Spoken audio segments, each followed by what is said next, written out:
सुबह होने से ठीक पहले, जब शहर अभी पूरी तरह जागा नहीं होता, एक आवाज सन्नाटे को चीर देती है। काव, फिर एक और, फिर कई। बिजली के तारों पर, छतों पर, सूखे पेड़ों की डालियों पर बैठे कौवे नीचे की दुनिया को बिना पलक झपकाए देखते हुए। सदियों से इंसानों ने इन्हें बस एक शोर समझा। काले पंखों वाले पक्षी, मौत के प्रतीक, अपशकुन, सिर्फ बचे खुचे खाने पर जीने वाले जीव। लेकिन अगर हम गलत थे तो? अगर ये आवाजें शोर नहीं बल्कि भाषा थी? अगर कौवे इतने समय से हमारे बारे में बात कर रहे थे? आर्टिफिशियल इंटेलिजेंस के जरिए वैज्ञानिकों ने पहली बार कौवों की आवाजों को समझने की कोशिश की, और जो उन्होंने पाया वो इंसान, बुद्धि और प्रकृति के बारे में हमारी सारी धारणाओं को हिला देता है। क्योंकि सच्चाई ये है, कौवे हमें देख रहे हैं और वे याद रखते हैं। अध्याय 1। एक पक्षी जो जितना होना चाहिए उससे ज्यादा बुद्धिमान है। कौवे कॉर्वेट परिवार से आते हैं, जिसमें रेवन, मैगपाई और जे जैसे पक्षी शामिल हैं। कई सालों से वैज्ञानिकों को शक था कि इनमें कुछ अलग है। वे पहेलियां हल करते हैं, औजारों का इस्तेमाल करते हैं, भविष्य की योजना बनाते हैं, अपने बच्चों को सिखाते हैं। प्रयोगशालाओं में कौवे कई बार कुत्तों, तोतों और यहां तक कि कुछ बंदरों से भी ज्यादा समझदार साबित हुए हैं। लेकिन असली रहस्य उनकी बुद्धि नहीं थी, असली रहस्य था उनकी बातचीत। कौवे दर्जनों तरह की आवाजें निकालते हैं, चेतावनी, इकट्ठा होने के संकेत, खतरे की सूचना। लेकिन समस्या यह थी कि एक ही आवाज अलग अलग हालात में अलग मतलब रखती थी। इंसान सुन तो रहा था लेकिन समझ नहीं पा रहा था। अध्याय 2। आर्टिफिशियल इंटेलिजेंस का प्रवेश। इंसानी कानों की सीमा होती है, एआई की नहीं। मशीन लर्निंग सिस्टम्स ने हजारों घंटों की रिकॉर्ड की गई कौवों की आवाजों का विश्लेषण किया। इतना डेटा जितना कोई इंसान कभी नहीं समझ सकता। एआई ने देखा आवाज की ऊंचाई, कंपन, समय, दोहराव, सूक्ष्म पैटर्न, और फिर कुछ चौंकाने वाला हुआ। जिन आवाजों को इंसान एक ही कांव कांव समझता था, एआई ने उन्हें दर्जनों अलग संदेशों में बांट दिया। फिर सबसे डरावनी खोज सामने आई। कुछ आवाजें खास तौर पर इंसानों के लिए थी। अध्याय 3। इंसानी चेहरों की पहचान। एक मशहूर प्रयोग में वैज्ञानिकों ने नकाब पहने। उन्होंने कौवों को पकड़ा, सामान्य रिसर्च के लिए, लेकिन एक अजीब सा मास्क पहनकर।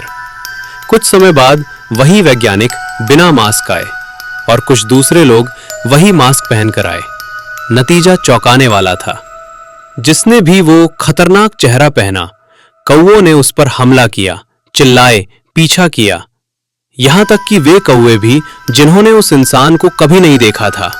मतलब जानकारी फैल चुकी थी। कौवे एक दूसरे को बता रहे थे। एआई ने दिखाया कि इंसानों के लिए इस्तेमाल की जाने वाली चेतावनी आवाजें अलग थीं। बाज या बिल्ली के लिए अलग और इंसान के लिए अलग। कौवे अलग अलग इंसानों को पहचान सकते थे, जैसे नाम हो। अध्याय 4। यादों की संस्कृति। कौवे 20 साल या उससे भी ज्यादा जी सकते हैं। वे परिवार बनाते हैं, समूह बनाते हैं और यादें साझा करते हैं।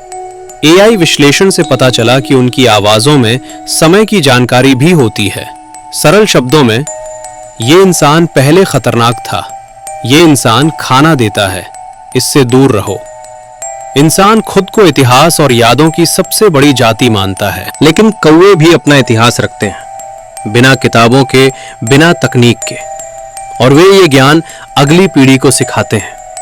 यहां तक कि अलग अलग शहरों में कौवों की बोलियां भी अलग थीं, जैसे इंसानी भाषाएं। अध्याय 5। डरावना सवाल। अब विज्ञान दर्शन में बदलने लगा।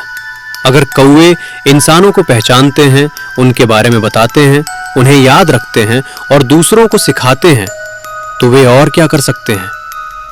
एआई अब यह भी अनुमान लगाने लगा कि किसी इंसान को देखकर कौवे कैसे प्रतिक्रिया देंगे। मतलब कौवे निर्णय लेते हैं, वे आकलन करते हैं, और यह सब सामूहिक रूप से होता है। एक डरावना विचार उभरा। क्या शहरों में सबसे ज्यादा सतर्क प्रजाति अब इंसान नहीं है, क्योंकि कौवे सब देखते हैं, छतों से, खंभों से, आसमान से। वे हमारी दयालुता भी देखते हैं और हमारी क्रूरता भी। अध्याय 6, मिथक और पुरानी चेतावनियां। प्राचीन कथाओं में कौवे हमेशा खास रहे हैं। नॉर्स मिथकों में ओडिन के 2 कौवे होगिन और मुनिन सोच और स्मृति के प्रतीक थे। कई संस्कृतियों में कौवे मृत्यु और न्याय से जुड़े हैं। शायद ये सिर्फ अंधविश्वास नहीं था, शायद हमारे पूर्वजों को कुछ आभास था।